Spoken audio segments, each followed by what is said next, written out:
창세기 5번째 시간으로 하나님께서 말씀하셨다라는 제목으로 계속 살펴보고 있습니다. 오늘 창세기 2장 4절에서 7절까지의 말씀은 우리가 창세기 1장에서부터 우리가 함께 봐왔던 것들을 다시 한번 설명하는 구절이라고 생각하시면 쉽겠습니다. 창세기 1장에서부터 하루 이렇게 창조하신 것을 하나님께서 쭉 순서대로 나열하셨다면 창세기 2장 4절서부터 7절까지의 말씀은 사람을 중심으로 해서 다시 한번 설명하신 그런 부분이에요. 다른 말씀이 아니고 틀린 말씀이 아니고 이것을 중점을 놓다 보니까 묘사하는 부분이 조금 다르다, 이렇게 이야기하시면 오늘 말씀을 이해하는 데 훨씬 더 도움이 되겠다고 싶습니다. 어떤 과학자가 하나님을 찾아가서 물어봤대요. 본인이 공부를 하고 열심히 하다 보니까 이제는 하나님 없어도 충분히 될 수 있지 않을까? 사람이 어떻게 만들어지는지도 알았고, 그리고 사람을 복제할 수 있는 기술도 있고, 그러니까 이제는 하나님 더 이상 필요 없어요. 이제 이런 느낌으로 하나님께 찾아가서 말씀드렸대요. 그랬더니 하나님께서 그런 이야기를 가만히 들으셨답니다. 생명을 어떻게 시작하는지도 알고 똑같이 복제하는 것도 알았으니까 우리 뭐든지 할 수 있다고. 그랬더니 하나님이 그래? 그러면 한 가지 제안을 이렇게 하시는 거예요. 좋아, 그렇다면 나와 함께 우리 인간 만들기를 한번 해보지 않겠냐. 과학자가 좋다고 생각했어요. 좋죠, 한번 해보죠. 이렇게 생각을 하고 이제 과학자가 한 줌 흙을 탁 퍼서 시작하려고 하니까 하나님께서 얼른 제지하시면서 말씀하셨대요. 아니지, 너는 네가 만든 흙으로 만들어야지. 너는 네가 만든 흙으로 사람을 만들어야지. 그 흙은 내가 만들었잖아. 이렇게 이야기하셨다고. 아마 만들어낸 이야기 같습니다. 하나님께서 천지를 창조하셨다라고 이야기할 때 우리가 그 처음서부터 끝까지 하나님의 계획과 은혜 가운데 있는 것을 다 보게 돼요. 처음께서 하나님께서 창조하셨을 때, 사람을 만드셨을 때 과정을 이렇게 보면서 어느 것 하나 주님의 손길이 아닌 것이 없다, 이런 생각이 들었습니다. 그래서 오늘 본문 읽고 묵상하면서 생명의 레시피라고 정해본 것이, 우리가 어떤 맛있는 음식을 할 때나 무언가를 만들 때 순서가 정해졌잖아요. 그 순서에 들어가야 될 그것도 있고요, 재료들도 있고요. 그래서 그 순서대로 잘 만들어져서 레시피대로 가서 그런 원하고 목적한 바를 만들게 되죠. 하나님께서 사람을 만드실 때 이런 정확한 계획과 과정과 순서를 통해서 우리를 만들어 주셨다라는 것을 오늘 본문 말씀을 통해서 두 번째로 다시 한번 살펴보고 싶습니다. 오늘 그 중에서도 세 가지로 주님께서 우리에게 도전하시고 붙잡으신다고 묵상하게 됐어요. 첫 번째는 뭐냐면, 하나님께서 우리를 만드실 때 그 첫 번째 중요한 과정으로, 또한 중요한 요소로 생각하셨던 것이 우리를 향한 목적이었습니다. 목적. 5절 말씀을 보면, 주 하나님이 땅 위에 비를 내리지 않으셨고 땅을 갈 사람도 아직 없었으므로 땅에는 나무가 없고 들에는 풀 한 포기도 아직 돋아나지 않았다, 이렇게 말씀하고 계세요. 창조할 때 과정을 설명하시면서 땅을 갈 사람이 없어서 풀이 없었다고 설명하고 계세요. 그냥 지나치기 쉬운 구절이지만 제게는 이것이 묵상하면서 특별한 의미로 다가오게 됐습니다. 왜냐하면 앞서서 살펴본 내용에 의하면 첫째 날은 빛을 창조하셨잖아요. 둘째 날에는 하늘 위의 궁창과 창공과 하늘 아래 창공을 만드셨어요. 셋째 날에는 땅과 육지, 물과 뭇을 나누셨어요. 바다와 육지를 나누셨어요. 물과 뭇을 나누셨어요. 그러면서 그때 식물도 나기 시작했거든요. 그리고 넷째 날에 해, 달, 별을 만드셨습니다. 그리고 다섯째 날에 물고기들과 새들을 하나님께서 만드셨어요. 여섯 번째 날에 사람과 동물들을 만드셨죠. 근데 이 순서를 쭉 이야기하실 때 하나님께서 셋째 날에 하셨던 일이 뭐냐면, 바다와 육지, 물과 뭇을 나누시고 바다 말고 육지에 식물이 나게 하셨다, 이렇게 이야기하고 있는데, 지금 우리가 읽었던 이 본문 말씀에는 당시에 갈 사람이 없으므로, 그러니까 땅을 기경할 사람이 없으므로 식물이 없었다. 그러니까 셋째 날에 있었던 그 어간에 아직 아무것도 나지 않고 수면에 물만 가득했던 그때를 보여주시면서, 하나님께서 분명히 그 다음으로 이어지는 창조의 과정이 있잖아요.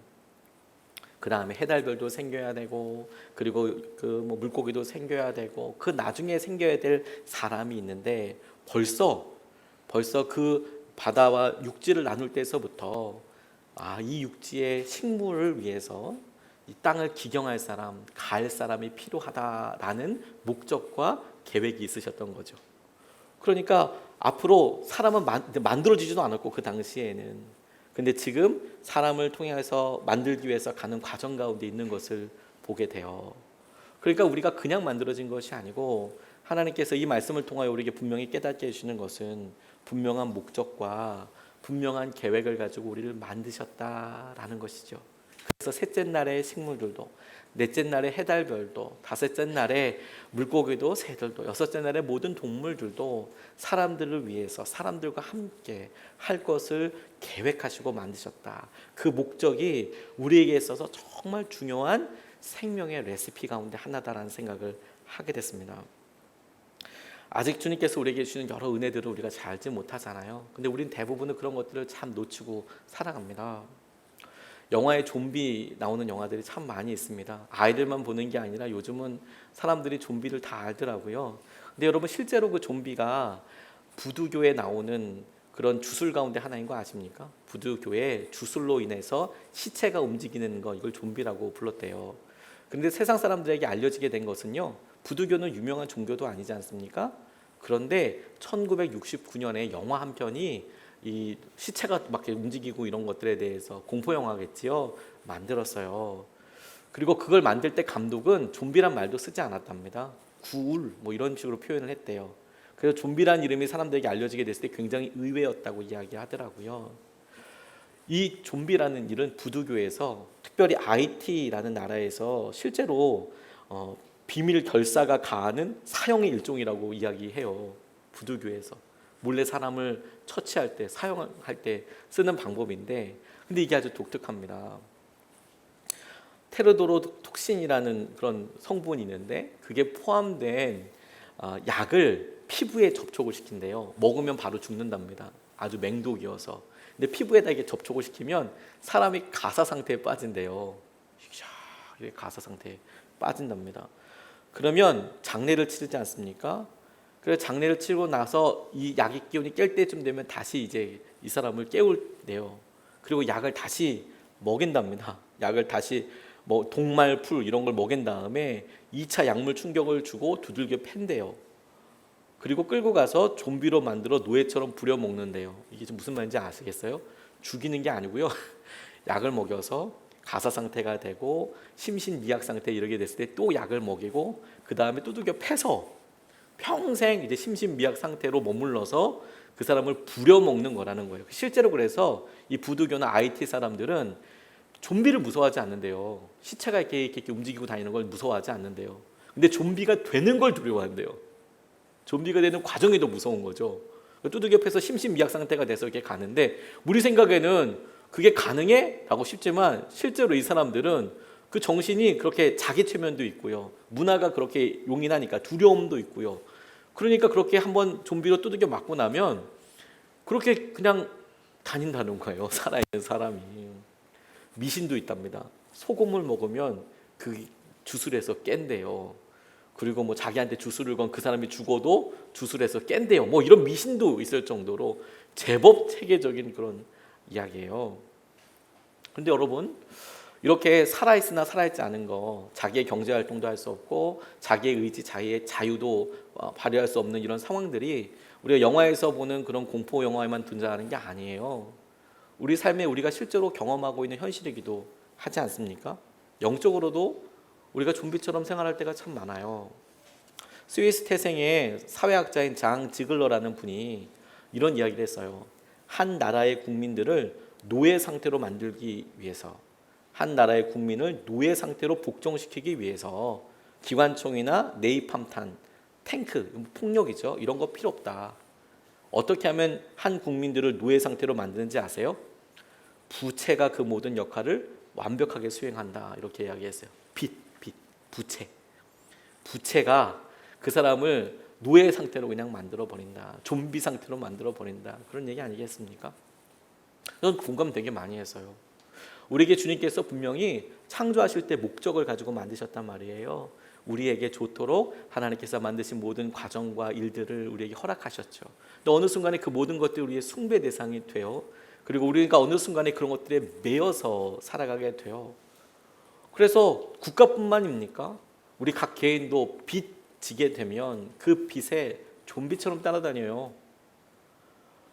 열심히 돈을 벌고 성실한 것 자체가 무슨 문제가 있겠습니까? 당연히 그렇게 해야겠죠. 근데 어느 순간에 그렇게 묶여 있어요. 거기서 벗어날 수 없는 거예요.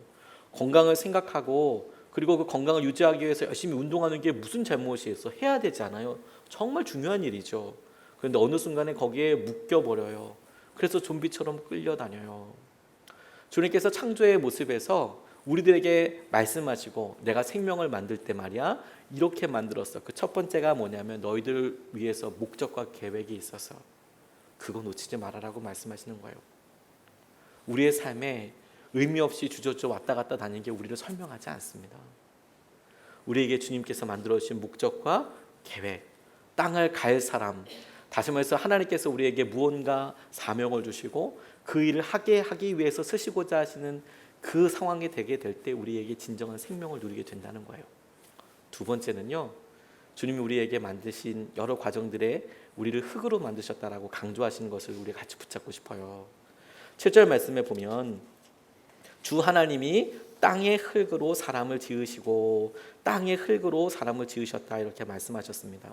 하나님께서 창조하실 때 흙으로 사람을 만드셨다는 것은 잘 알고 있죠. 물론 우리 가운데 요즘 나오는 테라코타 혹은 세라믹이 일종의 흙을 구워서 만드는 거잖아요.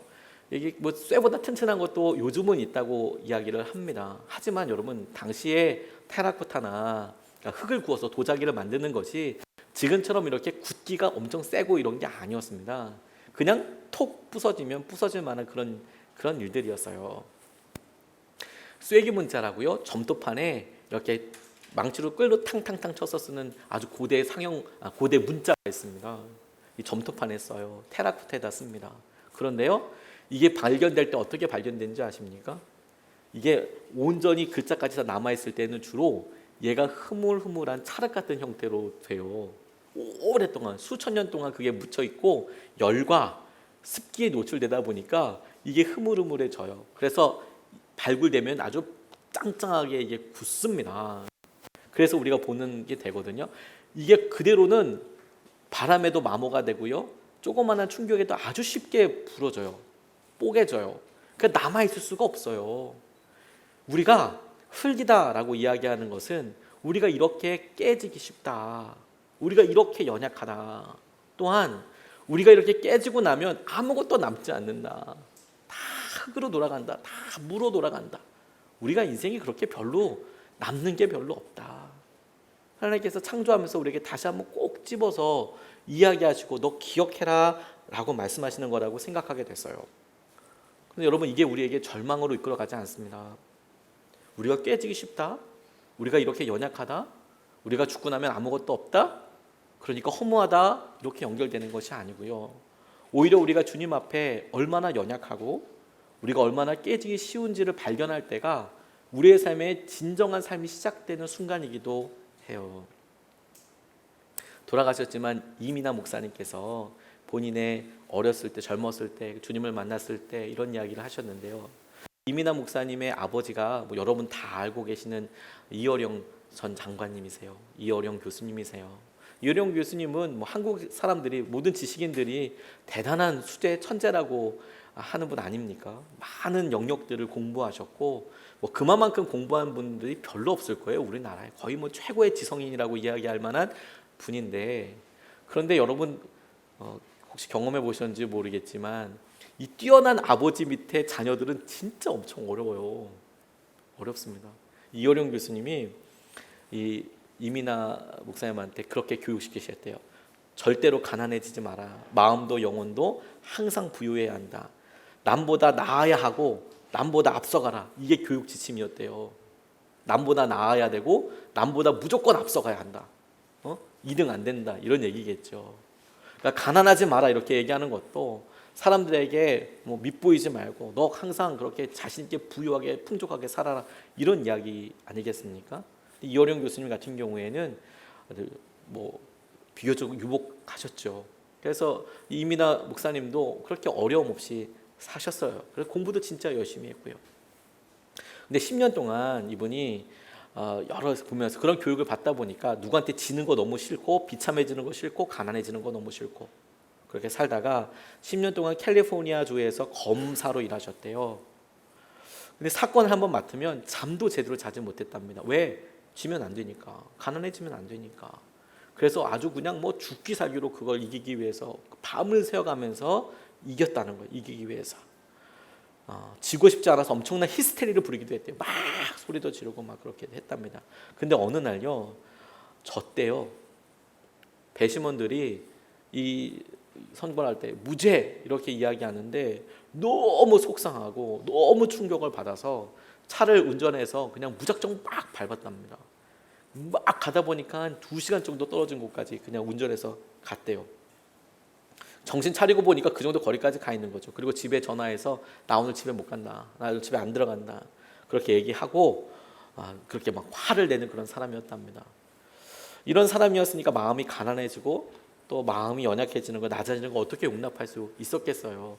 이거 본인이 이야기하신 거예요. 그런데 이런 이민아 목사님께 하나님께서 찾아오셨어요. 하나님이 이 상황을 완전히 바꾸셔서 낮게 만드셨습니다. 이분을 낮게 만드셨어요. 그래서 광야의 길을 가게 하셨어요. 그리고 광야에서 마음이 너무너무 가난해지는 거예요. 이분이 이혼을 경험하게 됐어요.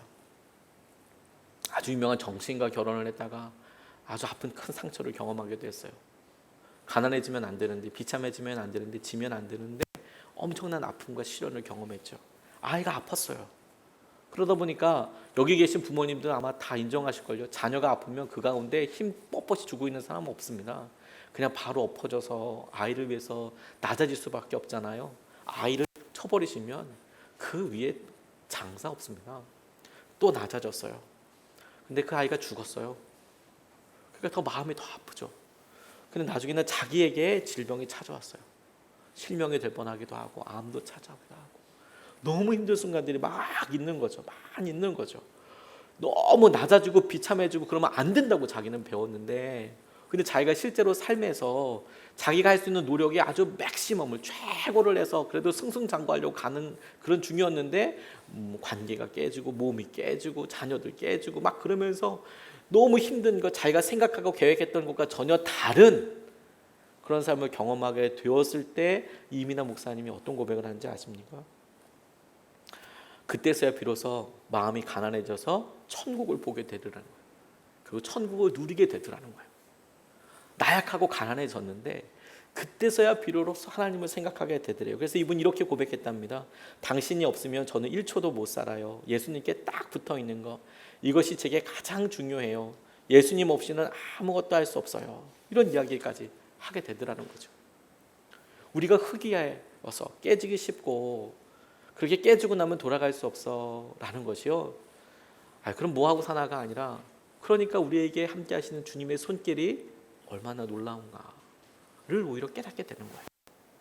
제가 최근에 어떤 책을 보다가 저 스스로에게 이런 것을 알게 되고 느끼게 된 일이 하나 있었습니다. 기자 시절에 근무하던 어떤 언론사 건물에서요, 이분이 기자였나 봐요. 언론사 건물에서 일하는데 그곳에서 머리가 희끗희끗한 경비 아저씨 한 분이 계셨답니다.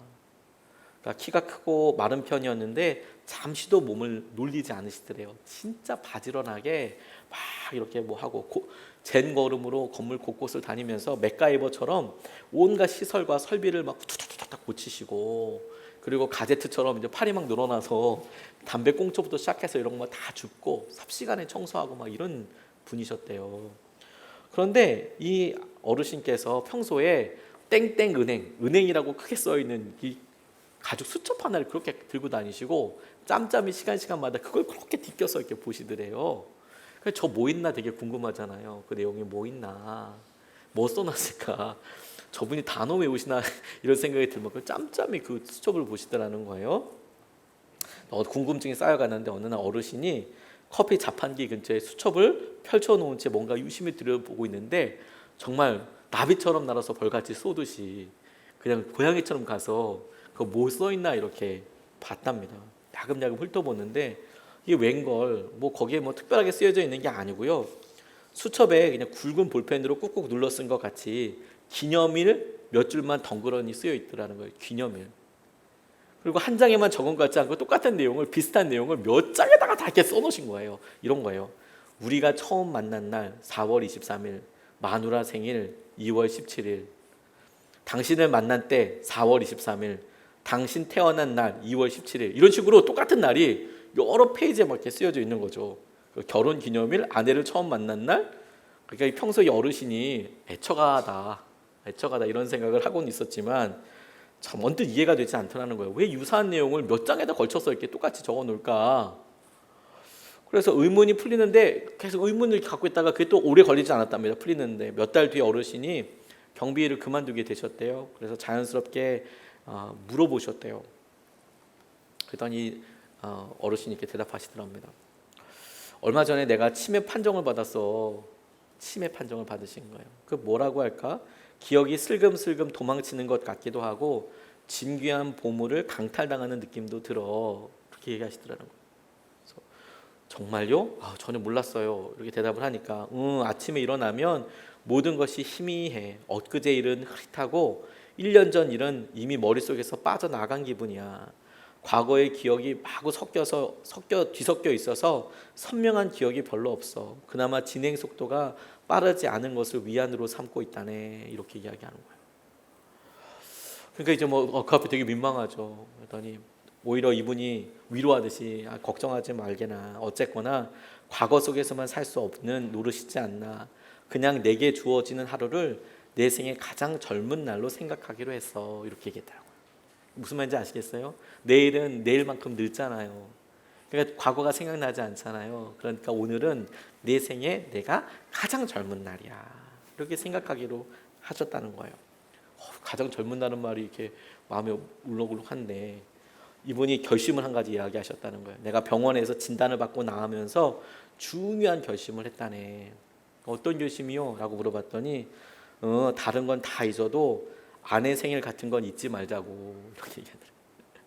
아내 생일, 우리 처음 만난 날, 결혼기념일 이런 건 잊지 말아야겠다 이런 생각이 들어서 그거 적어놓고 볼 때마다 짬짬이 그거 다 계속 외우고 계시는 거였어요. 잊어버리니까 생각에서 자꾸 없어지니까. 저 근데 그 얘기 읽으면서 제 마음속에 제가 두려워하고 이런 것들이 은근 덜키는 느낌이었어요. 저희 가족에 가족력에 고혈압이 있거든요. 혈압 때문에 쓰러지기도 하고 저희 아버지께서 뇌출혈로 한번 쓰러지기도 하시고 그랬잖아요. 사실 좀 되게 두려울 때가 있어요. 뭐 계속 두려운 상태로 있는 건 아닌데요. 프랑스의 작가 중에서 에밀 아자르라는 분이 계신데 자기 앞에 생이라는 책에서 한 할아버지 이야기를 이렇게 해요. 이 할아버지가 구두 닦기 할아버지였거든요. 평생 구두 수선공으로 구두를 닦으면서 사셨어요. 그런데 이 할아버지의 평생 소원이 딱 하나 있었습니다. 그게 뭐였는지 아세요? 첫사랑의 이름을 잊어버리지 않는 거였어요. 그래서 평생 결혼 안 하고 사셨대요. 할아버지가 첫사랑이랑 어떤 애틋한 사랑을 했는지 모르겠지만 첫사랑의 이름을 내 평생 나 죽을 때까지 기억하고 싶다. 이거 하나가 유일한 소원이었어요. 뭐 나 부자 되기도 싫고 뭐 이런 거 필요 없어. 그런데 그 소설 중에 어떤 얘기가 나오냐면 그 할아버지가 어느 날 뇌출혈로 쓰러져요. 그리고 자기 이름조차 기억하지 못해요. 그런 이야기가 막 설명되거든요. 저 그거 보면서 되게 마음이 너무 짠했어요. 내가 사랑하는 사람들, 내게 소중한 사람들 어느 한순간에 내가 모를 수 있겠구나라는 생각이 제게 들었고 저는 비교적 굉장히 가까운 위험군에 속하거든요. 저 되게 무섭습니다. 근데 그런 두려움이 제게 얼른 들었을 때 오히려 제가 이것을 그럼 내가 피하기 위해서 뭘 해야 될까? 뭐 강박적으로 뭐 먹지 마, 뭘 먹지 말까 일단 뭘 안 먹을까, 뭐 얼마 뛸까? 그런 게 필요 없다는 것은 아니에요. 필요하죠. 근데 그렇게 다가갈 수는 없는 거죠. 그걸 분명히 하긴 하지만 오히려 제가 그렇게 낮아질 수밖에, 내가 그렇게 연약하지. 그래 맞아. 내가 정말 내 사랑하는 사람들, 사랑하는 교우분들, 성도님들 이름 기억하고 평생 기도하고 이런 게 내 소원이고 기쁨이지만 못할 수도 있겠지. 하지만 그래서 내가 좌절할 게 아니라 그러니까 오늘 내가 소중하게 사랑하고 살아야지. 그러니까 소중하게 내가 오늘 내가 사랑하는 사람들 대해줘야지. 내가 마음을 다해줘야지. 내가 기억할 수 있는 모든 것들로 그렇게 최선을 다해줘야지. 그렇게 생각이 되더라고요. 우리가 흑이에요, 여러분. 깨지기 쉬워요. 오늘 저녁에라도 깨질 수 있어요. 그리고 나면 어떻게 돌이킬 수도 없어요. 그러니 이걸 될 대로 되라로 살 게 아니라 오늘이 하루가 얼마나 중요합니까? 하나님께서 하신 은혜를 우리가 누린다는 게 얼마나 중요해요. 우리 스스로가 한계를 깨닫고 기억하고 연약함을 하나님 앞에서 인정하게 될 때, 그러면 하나님 앞에 겸손할 수밖에 없어요. 그리고 우리를 괴롭히고 우리를 힘들게 하는 거의 대부분의 문제가 사실은 그닥 중요하지 않다는 것도 깨닫게 됩니다. 그거 없어도 살거든요. 근데 우리에게 정말 중요하고 이거 놓쳐버리고 나면 너무 아플 거야 라고 싶은 일들을 우리가 나중에 별 의미도 없는 것들 때문에 맞바꾸면서 살아요. 그렇지 않아야 된다는 거죠. 우리는 흙이에요. 쉽게 깨지고요, 돌아가고 나면 아무것도 없어요. 그게 주님께서 생명을 만드실 때 두 번째로 우리에게 보여오신 당신의 방법과 계획이었어요.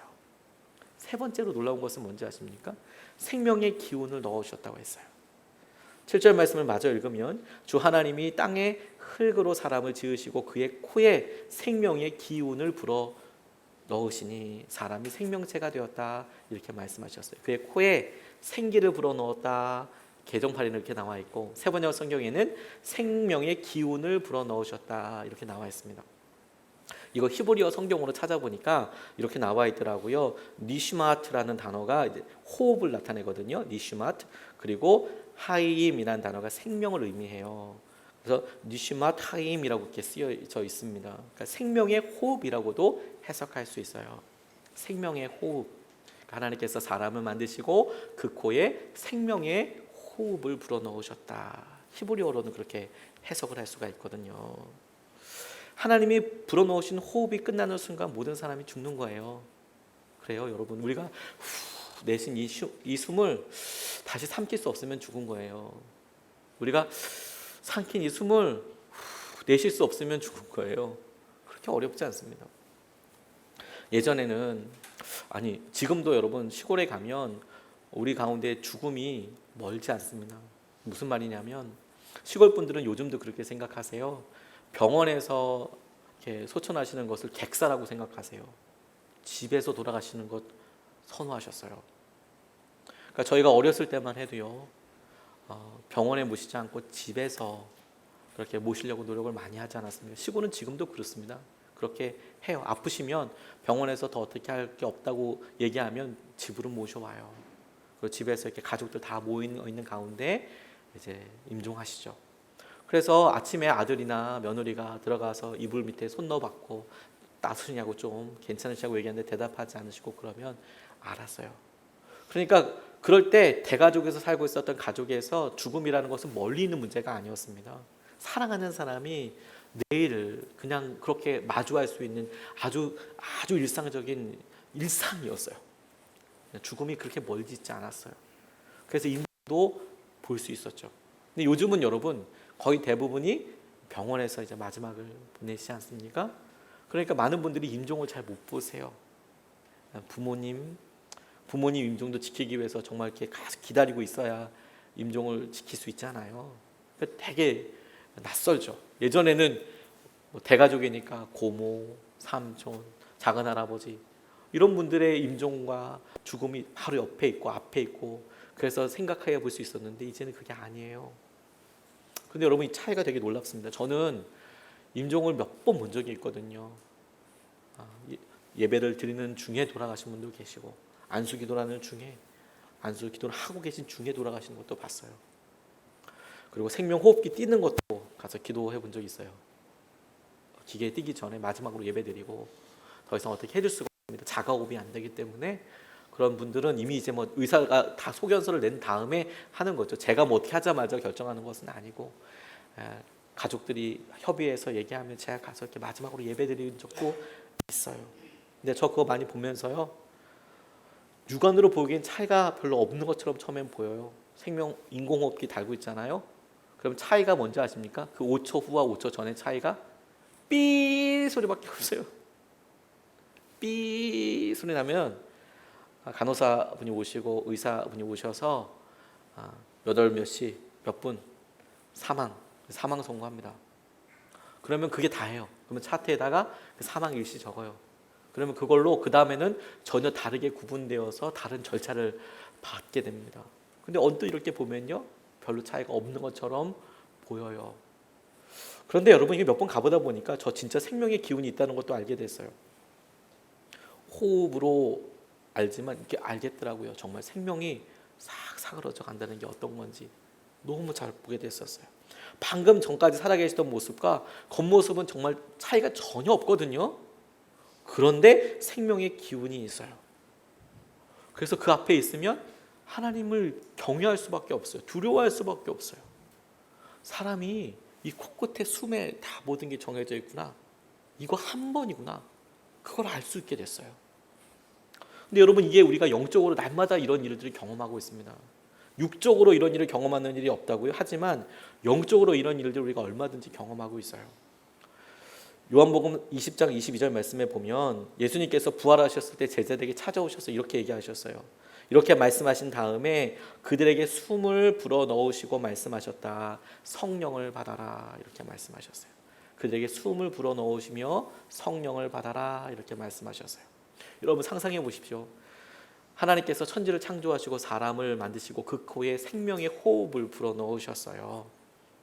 그리고 그 생명의 기운, 생명의 호흡으로 인하여서 마침내 생명체가 됐대요. 그런데 똑같은 일이 예수님께서 부활하시고 난 다음에 제자들을 찾아오셔서 그들에게 약속하신 성령님에 대하여 얘기하실 때 숨을 후 불어 넣으시며 성령을 받아라 이렇게 이야기하셨다라는 거예요. 우리가 영적으로 주님께서 하시는 놀라운 은혜와 마음들을 압니다. 그리고 그렇게 알고 깨닫게 되는 것을 성령의 은혜라는 것도 알게 돼요. 성령님께서 우리에게 하시는 것이라는 것도 알게 됩니다.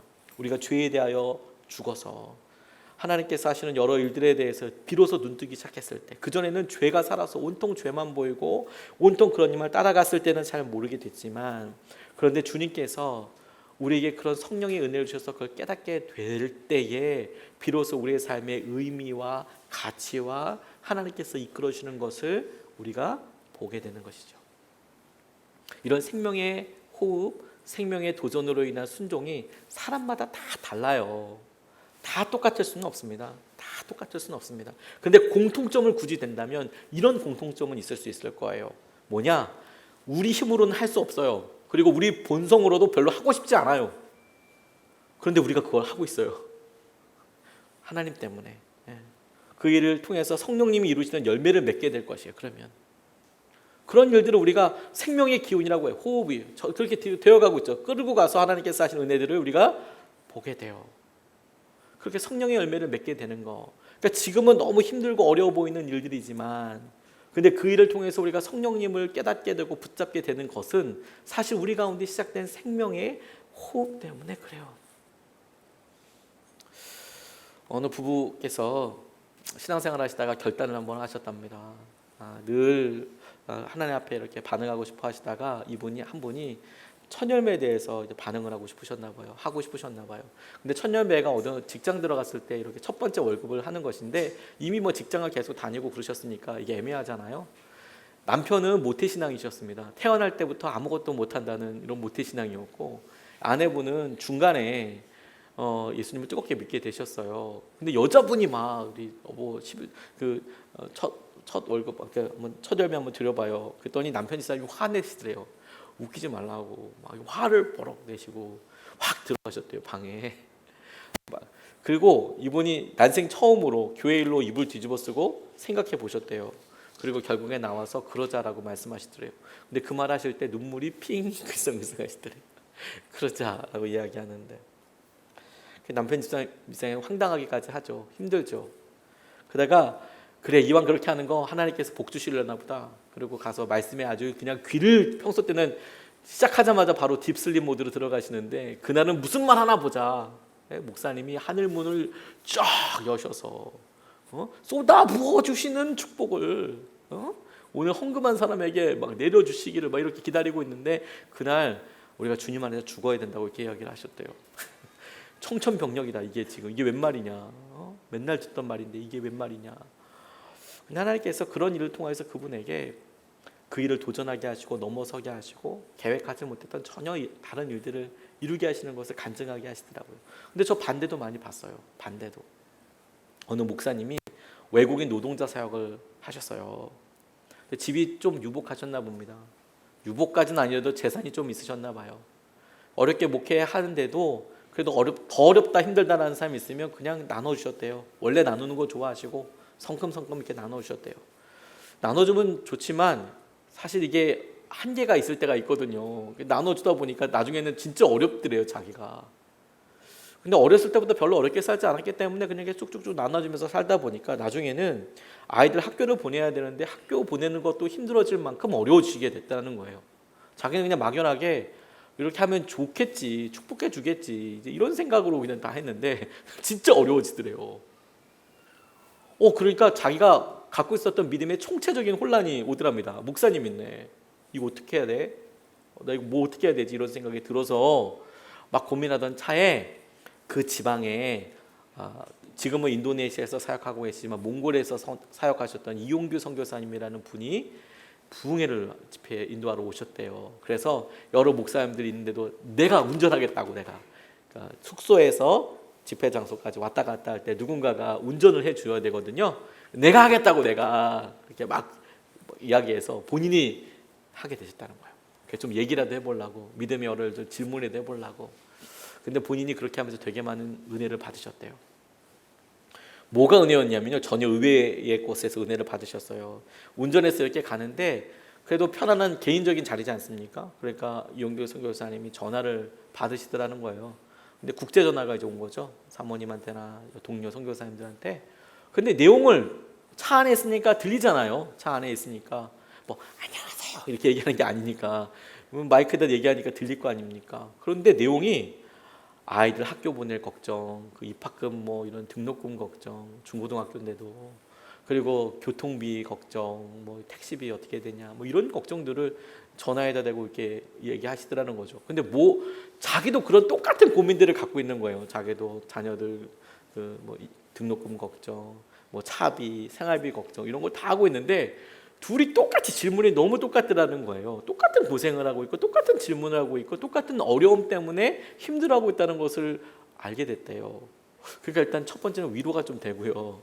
두 번째는 그럼에도 불구하고 차이를 발견하게 됐대요. 차이를 설교를 이렇게 들으면서 차이가 뭔지 아십니까? 이분은 하나님을 위해서 다 버리고 하나님께서 그런 고비들마다 그래 버리는 것을 주님께서 도전하셨어요. 그래서 그렇게 버릴 때마다 하나님께서 그분을 쓰셨어요.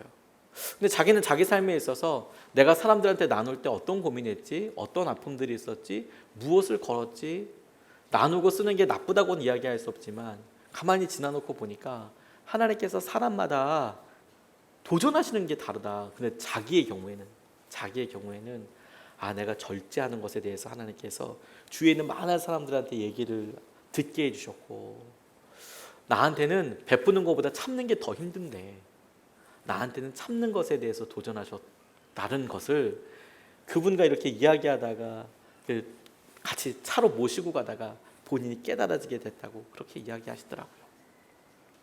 사람마다 여러분 생각이 다 다르죠. 오늘 우리가 같이 예배 왔을 때 우리가 하나님께서 하신 여러 은혜들을 놓고 이렇게 해야만 합니다라고 이야기할 수 있는 것도 있고 그렇지 않은 부분들도 더 많습니다. 우리가 본질적인 부분에 있어서는 당연히 그렇게 해야죠. 타협 없죠. 지키고 나아가야죠. 하지만 우리의 삶의 여러 일들에 있어 사람 형편이 다 똑같겠습니까? 어떤 사람에게는 전심으로 반응하는 것을 하나님께 도전하시고요, 어떤 사람에게는 절제하는 것에 대해서 도전하시고요, 어떤 사람에게는 이거 관계 놓아버려라, 너 그래야지 산다라고 이야기하시고요, 어떤 사람에게 지금 너 열심히 이거 순종하고 지금이 가장 힘들게 은혜로 나아가야 될 때야, 자녀들에 대해서도요 지금 네가 믿어줘야 될 때야 라고 이야기할 때 있고요, 어떤 때는 주님께서 너 지금 얘기해야 될 때야, 붙잡아줘야 될 때야, 지금 무슨 얘기라도 잡아야 될 거야, 너 목숨 걸고 붙잡아서 와야 돼 라고 이야기하실 때도 있지 않겠습니까? 그런 여러분, 이런 여러 일들에 주님께서 우리에게 뭘 의미 있게 하시는지를 깨달아야 하는 거예요. 우리가 그저 좀비처럼 살고 왔다 갔다 해서 우리 삶이 오래 있다고 기억나는 게 아닙니다.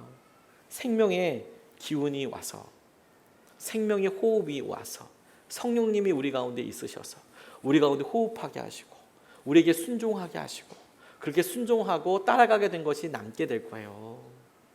그게 우리의 삶에 주님께서 우리의 심장을 뛰게 하시고 우리의 마음을 뛰게 하시는 통로가 되게 하여 주실 거예요. 그걸 오늘도 우리가 주님을 바라보고 붙잡고 나아가게 되는 것이죠. 제가 이 말씀을 이렇게 마무리하면서 이런 이야기 하나를 좀 같이 나누고 마무리하고 싶습니다. 우리 가운데는 이미 실패 때문에 어려워하시는 분들도 계실 수 있겠다고 생각하게 됐어요. 나 이미 실패해서 너무 힘들다, 어렵다. 그래, 내가 완전 깨어져 버렸어. 내가 이제 깨어져 버렸어. 난 흙인 것 같아. 힘들다. 생명의 기운, 성령님, 나 어떻게 해야 될지 모르겠다. 연금술사라는 책에 이런 얘기가 나와요. 거기서 어떤 주인공이 강도를 만나거든요. 근데 강도를 만나고 나서 스스로에게 이렇게 질문해요. 한참 생각했던 그는 자신을 강도의 불쌍한 희생자로 볼지, 강도를 만났으니까 나 희생자 할래. 나 강도의 불쌍한 희생자야. 나를 불쌍한 희생자로 볼지 아니면 처음에 왔던 것처럼 보물을 쫓는 모험가로 볼지 결정해야 한다는 사실을 깨달았다. 나는 피해받았어. 난 힘들어. 내가 지금 당한 이 일 때문에 나 이렇게 나를 스스로 막 그냥 위안하고 이렇게 살지, 아니면 무슨 소리야, 나는 모험을 위해서 출발했잖아, 나는 모험가야 라고 나를 볼지 나 스스로가 결정해야 한다는 것을 깨달았다. 그리고 나는 보물을 쫓는 모험가야. 그는 그렇게 혼잣말을 했다. 이렇게 나와 있어요. 나는 보물을 쫓는 모험가야. 우리의 삶에 아주 힘든 일들 통해서 우리의 삶이 깨어지는 것 같은 어려움을 겪을 수 있죠. 근데 여러분, 그때가 주님을 정말 경외하고 찾을 수 있는 순간이 돼요. 주님이 만나주시는 순간이에요. 뿐만 아니라 여러분, 그렇게 우리를 만나주시는 그 순간에 우리 안에 비로소 생명의 호흡이 시작이 돼요. 성령께서 오셔서 그분을 따라가도록 인도하시도록 우리 가운데 끊임없이 붙잡아 주세요. 그래서 주님께서 우리의 몸을, 우리의 삶을, 우리의 관계를 새롭게 창조하시고 우리에게 주의 놀라운 은혜와 역사하심을 드려주실 거예요. 그래서 우리가 두려워하지 않고 염려하지 않고 주님의 은혜를 다시 한번 믿음으로 붙잡는 겁니다. 그리고 오늘은 여러분, 우리가 이것을 성찬을 통해서 다시 한번 확증하고 싶습니다. 주님께서 얼마나 우리 몸이 연약하신지 당신의 몸을 직접 부수셔서 우리에게 보여주셨어요. 떡을 떼는 의미가요, 당신의 몸을 직접 부수셔서 얼마나 연약한지를 보여주셨어요. 당신께서 우리를 위하여 채찍을 맞고 피를 흘리셔서 진짜 아무것도 남지 않는다는 것을 보여주셨어요. 그 피로 인하여서 그걸 주님께서 당신의 몸으로 다 보여주셨어요. 그리고 그것을 통해서 우리의 연약함과 우리의 삶에 주님께서 함께해 주시마라고 약속해 주셨어요. 그리고 성찬을 통해서 기억하라고 하셨죠. 우리가 이것을, 주님, 오늘 이 말씀이 우리 가운데 그대로 이루어지게 되기를 원합니다. 오늘 이것을 우리가 먹고 마시는 것을 통해서 우리 안에 주님께서 말씀하신 목적이 이루어지고 우리 안에 주님께서 행하시는, 우리가 연약하고 주님 앞에 보잘것없는 것이 다시 한번 고백되어지고, 그래서 우리 가운데 시작된 생명의 기운, 우리가 성령님께서 하시는 여러 일들에서 주목하게 하여 주셔서 우리의 삶에 주의 놀라운 은혜를, 기쁨을 보게 하여 주십시오. 성찬 받기 전에 우리 같이 이것을 믿음으로 같이 구하고 함께 기도하시겠습니다.